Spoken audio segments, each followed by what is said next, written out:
evidentemente, al trabajar con las actas del Consejo tenías que tener el mismo resultado. Por eso fue que Gaviria dijo, no hay nada que hacer, las actas todas coinciden. O sea, hubo fraude en el 2004. Hubo fraude en el 2004, es más, yo soy testigo presencial del fraude del 2004. Si no hubiera habido fraude, Chávez hubiera sido revocado. Chávez, sí, o sea, es más, Chávez fue para mí revocado en el 2004. Después viene en el 2005 la Asamblea Nacional, la oposición se retira de ahí y resulta que hay una abstención en el orden del 90%. No llegaron a votar 1.200.000 personas, lo que evidenciaba que como si venían de ganar un referéndum de ser el presidente, como al año siguiente no llegabas a 1 millón. Okay. Después viene 2006, Manuel Rosales. Yo descubro, y en eso tengo que hablar en primera persona, que entre la fecha que se auditan las máquinas y la fecha de la elección se adquieren un número de máquinas que no son auditadas. Ya eso invalidaba el proceso electoral. Esas no fueron las máquinas fabricadas por una compañía, creo que se llamaba Smartec, sí, de aquí de la Florida. Sí, ahora Smartmatic. Y resulta que hay pruebas de que entre la fecha de la auditoría y la fecha de las elecciones se compraron 5.000 máquinas que representaban 6 millones de votos. Claro. Por eso se habló de fraude en el año 2006. Después viene el referéndum del 2007, que ha sido la bandera de mucha gente diciendo, no, pero si nosotros ganamos en el 2007 con ese CNE, yo les pregunto, ¿y por qué nunca se totalizó? Resulta que en el año 2007, en esa famosa frase... es el referéndum de la Constitución. Y de las 42 leyes. Te estoy hablando del 2007. Cuando Chávez dijo la victoria de... ¿Se acuerda? La letra M. Victoria de... Ajá. Fíjate, eso es muy particular porque faltó un 6% de actas por escrutar. Si tú sumabas ese 6% de actas por escrutar, había más votos que electores. Eso te significa que había habido transmisión de votos irregulares. Como hay otras circunstancias que hizo el CNE para la totalización, se quedan en ese número 94%, le dan a la oposición el triunfo, se guardan ese 6% de actas que después se descubrió que había más votos que electores, pero como la oposición prácticamente había ganado, se quedó. Lo dejaron así. Se negoció. Ana, regresando un momentito al 2004, y quiero saber si estás de acuerdo con lo que te voy a decir. Yo fui observadora internacional del 2004, desde ese entonces nos conocemos nosotros, y yo siempre decía que si nosotros permitíamos, porque ya se hablaba del fraude antes de ese revocatorio, si nosotros permitíamos, eso iba a ser el principio del fin, porque ahí fue cuando Chávez se da cuenta en realidad que no tiene la popularidad que él pensaba. Y los números, como dijiste esto hace unos segundos, se voltearon completamente. O sea, esos eran los números exactos al revés. Al revés. No, es que fíjate, hubo un hecho muy interesante. Y a partir de ahí entra el G2 cubano. Fíjate, en ese momento, volviendo al 2004, hay un libro que saca Jorge Rodríguez, donde se evidencia que cuál había sido el resultado, estaba la foto y todo, y recogen ese libro. En ese libro quedaba plasmado los resultados verídicos donde la oposición había ganado. Fíjate, 2007 entonces no totalizamos, 2008 nos dan 6 gobernadores, ¿te acuerdas? En el 2008. Pero resulta que 3 meses después, el 15 de febrero del 2009, hacen la reelección indefinida. Entonces tú ves cómo... Después de que el pueblo la había rechazado. Claro, que era ilegal. La Asamblea Nacional dijo, nos la pasamos, usted sabe por dónde, y aquí se aprobó. Exactamente. Entonces fíjate, por eso hay que tener la visión de los años. 2008 nos dan 6 gobernaciones, 2009 vamos a la reelección indefinida, que era lo que realmente le interesaba al gobierno. Al gobierno no le interesaban gobernadores porque ellos inmediatamente pusieron gente en cargos superiores, hicieron le cortaron los presupuestos. Yo me acuerdo que al pobre Ledesma casi que tenía que despachar en el baño porque le quitaron oficinas y todo. Vamos entonces al 2010, Asamblea Nacional. Cambian los circuitos y, maravilla, con más votos tenemos menos diputados. Eso, cosas incomprensibles. Un país bizarro. Si tú te pones a ver, desde el año 2004 hasta ahorita, en Venezuela, lo que ha habido es una gran farsa electoral, un gigantesco fraude electoral, donde desafortunadamente la oposición no ha tenido la fuerza de imponerse, no ha tenido el carácter de negarlo, sino que ha titubeado mucho, ha dudado, y eso quizás es lo que más daño nos ha hecho. Ana, y algo que nos hizo mucho, disculpa Agustín, algo que nos hizo muchísimo daño en el 2004, la aprobación del presidente Carter. Sí, Muchísimo Bueno, pero daño, porque eso internacionalmente, a partir de ese momento, todo el mundo, en el mundo entero, decía, ustedes viven en un país democrático. Pero este señor... Nunca en Venezuela ha lamentablemente, existido me ha tocado- o ningún otro país ha tenido tantas elecciones como en Venezuela. Y por eso es que él se llenaba la boca diciendo, nosotros somos democráticos. Me ha tocado una fibra muy importante, porque gracias al señor Carter, estamos viviendo hoy el proceso de Irán y el fundamentalismo islámico de los últimos 30 años, porque este señor fue el que le serruchó el piso a Mohamed Reza Pahlavi, que era el Shah de Irán. Gracias al señor Carter, América Latina tuvo la guerra civil en Nicaragua, en El Salvador y en Guatemala, porque este señor, con su política izquierdista, favoreció a los movimientos subversivos de izquierda y traicionó a los gobiernos aliados que teníamos, que eran gobiernos de derecha, imperfectos, pero eran gobiernos de derecha, y permitió el avance rojo soviético en América Latina. El señor Carter ha sido nefasto, donde quiera que ha puesto la mano, ha sido contrario a los intereses de la humanidad. Ana Tobar dice, la Venezuela que yo recuerdo no tenía medidas sociales. Eso y el odio entre clases, Chávez lo capitalizó.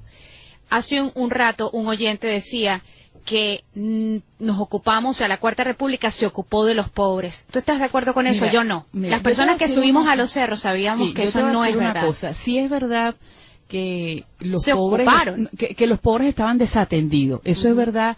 A mí también en el Consejo Nacional Electoral nosotros teníamos jornadas de inscripción, teníamos que revisar los centros de votación y teníamos que ir a los cerros y teníamos que ir a todas partes. O sea, nosotros teníamos contacto con los barrios. Y sí es verdad que había pobreza, sí es verdad que tú de repente entrabas y veías esos pesos de tierra, de pisos de tierra, o sea, sí había pobreza, pero hay algo del venezolano que no había, una hermandad. Porque óyeme algo, yo por ejemplo tenía una señora que trabajaba en mi casa de limpieza y por ejemplo yo le decía, no, que me tengo que sacar la cédula y ella me decía, doctora, mi prima trabaja de ascensorista. Es correcto. Así era el venezolano. En los venezolanos no teníamos odio social. Nosotros, una cosa era que Bueno, el hubiese resentimiento, pobreza y otra cosa es este odio, este resentimiento que Les como despertó tú el dices, resentimiento social porque esta gente bajó de los barrios y él se Óyeme. ocupó de ellos. Óyeme, infectó con óyeme, Los infectó óyeme, con el odio. nos sacó lo más ruin y más miserable que teníamos. Por como último, seres doctora, humanos. para pasar a la pausa, Ok, la tenemos- elección presidencial de octubre, ¿fraude también? Claro que hubo fraude. Mira, esa frase Capriles solo pierde con fraude, que fue una frase de la que se hizo, vamos a decir, un lema, era cierta. Nosotros estábamos convencidos y ya en el próximo momento te puedo hablar sobre Claro. eso. Señores, tenemos poco tiempo. Yo siempre he dicho, Capriles tenía los números, Chávez nunca pierde. Exactamente. Ese es el resumen de las elecciones. Vamos de inmediato, tenemos poco tiempo. Eduardo Vitar, de los jóvenes en protesta del movimiento Más Unido. Buenas tardes. Buenas tardes, ¿cómo están, amigos? ¿Cómo Buenas tardes. estás? Te estamos hablando Agustín, Carinés y Ana. Hola, ¿cómo están todos? Muy bien, gracias. Me imagino que por el fallecimiento de Chávez en el día de ayer, pues ustedes están adoptando un compás de espera, ¿no? Para ver hacia dónde inclinan la próxima ofensiva. Así es, ahorita estamos replegados, todos los jóvenes del país, en reuniones constantes, permanentes, donde estamos discutiendo solamente dos objetivos, ¿no? Dos escenarios posibles. Uno que, como lo estamos viendo, están dándole continuidad al gobierno con la figura de Nicolás Maduro a cargo de la presidencia de la República, y en el procedimiento número 2, que asuma Diosdado Cabello. En los dos escenarios, nosotros vamos a estar en la calle, en los dos escenarios. Tanto con el escenario de Nicolás Maduro como presidente de la República, porque estarían dando el golpe de Estado a la Constitución, estarían dando un madrugonazo a todos nosotros y estarían dándole peso al tema de la herencia, ¿no? Del poder. O sea, Maduro hereda el poder de Chávez y así como pasó en Cuba, bueno, nosotros nos quedamos tranquilos. Bueno, eso no lo vamos a hacer, no vamos a quedar tranquilos porque eso no puede ocurrir en nuestro país. Nuestro país tiene ciertas cosas que cumplir, en la Constitución Nacional lo establece, y bueno, estamos en eso. En el tema número 2, que Diosdado Cabello, como presidente de la Asamblea Nacional, asuma como debe ser la presidencia de la República, que lo dejo bien en claro, algo tiene que haber de miedo del gobierno con respecto, o con el régimen, de miedo con respecto al tema de Diosdado Cabello, porque ¿por qué no asumen el tema de la Constitución y dejan a Diosdado Cabello asumir la presidencia de la República? ¿qué está pasando en lo interno del gobierno? ¿Por qué no dejan que se cumpla la Constitución y sea Diosdado Cabello el que asuma la conducción del país en los días que faltan para y después convocar las elecciones? Entonces, en ese tema número 2, que sea Diosdado Cabello que asuma la presidencia de la República, vamos a tener inmediatamente el tema electoral en la mesa, tema electoral al cual nosotros los jóvenes lo hemos planteado al principio dentro de las 3 estrategias que empezamos desde la Embajada de Cuba. Un número 1 era el tema de la injerencia cubana, que sigue manteniéndose el tema de la injerencia cubana. Número 2, el tema de las Fuerzas Armadas, no ataque a las Fuerzas Armadas, sino un tema de reflexión a las Fuerzas Armadas sobre el tema de la soberanía nacional. Y número 3, el tema electoral al cual no podemos ir en las condiciones en las cuales estamos. Todo el mundo conoce en Venezuela que estamos ante un desventajismo total en Venezuela con respecto al régimen electoral actual, ¿no? Si me preguntan, mira, que la oposición dice que aquí no hay fraude, que hay que seguir las elecciones, mira, si nos mantenemos, si seguimos haciendo lo mismo, vamos a tener los mismos resultados, porque sencillamente no se está peleando como se debería pelear en el tema político. Por eso nosotros los jóvenes hemos decidido salir a la calle esta vez. Y bueno, la única elección que ganamos esta vez en los 14 años, se la ganamos nosotros los estudiantes en el tema de la reforma constitucional, que fue el revés que tuvo Chávez entre 2007 y 2008. Y bueno, a partir de ahí, nosotros se cometieron muchos errores de los jóvenes de involucrarse en el tema de los partidos políticos en vez de enfocarnos en el tema de país, porque eso principalmente hay que asumirlo.